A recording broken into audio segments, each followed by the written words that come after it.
And we are tracking fresh reaction from Moscow this morning in response to a major decision by Washington, allowing Ukraine to use long-range U.S. missiles to strike inside Russia. The Kremlin is now accusing U.S. President Joe Biden of adding, quote, oil to the fire of the conflict. Crystal Gumansing is in our London bureau tracking the details for us today.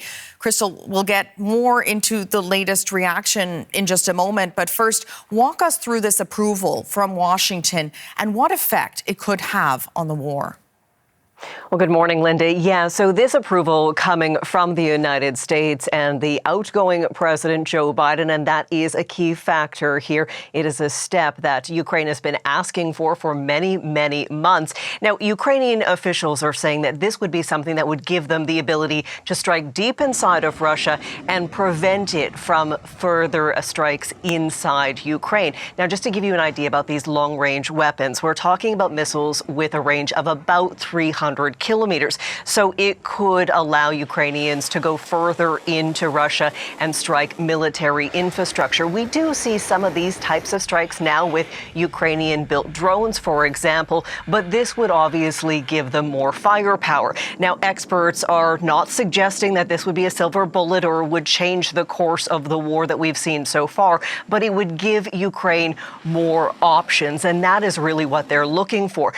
Ukrainian President Volodymyr Zelensky saying last night in his nightly address that these missiles would speak for themselves. At this point, it had been talked about. So the fact that the U.S. has now taken this move could lead to also the U.K. giving their approval, as well as France.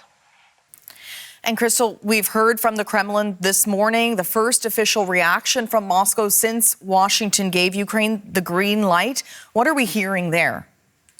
Well, the Kremlin spokesperson Dmitry Peskov saying that this is Joe Biden escalating things, that this is their direct involvement in the war in Ukraine. However, it's worth noting that at every single point in this conflict, when the Western allies have provided any sort of weapon to Ukraine, that has been the response from the Kremlin, that this is NATO encroaching, that this is Western escalation and threatening some sort of serious retaliation for that fact. It's worth noting the reason that the Americans are giving for allowing Ukraine to use these long-range weapons is the fact that we now see North Korean troops with Russian forces on the front lines in Russia. So this is seen as a support system for Ukraine because of those North Korean troops.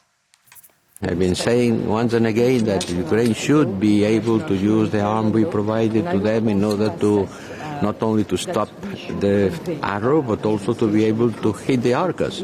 I continue believing this is what has to be done. I'm sure it will be discussed once again. I hope members said will agree on that.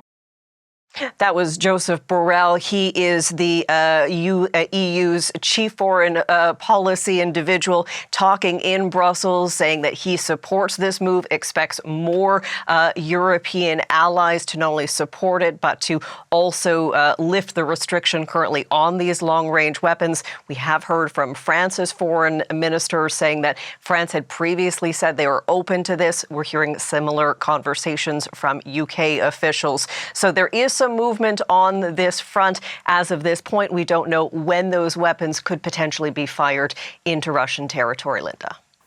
Crystal, thanks very much for this. That's Crystal Gumansing reporting from London.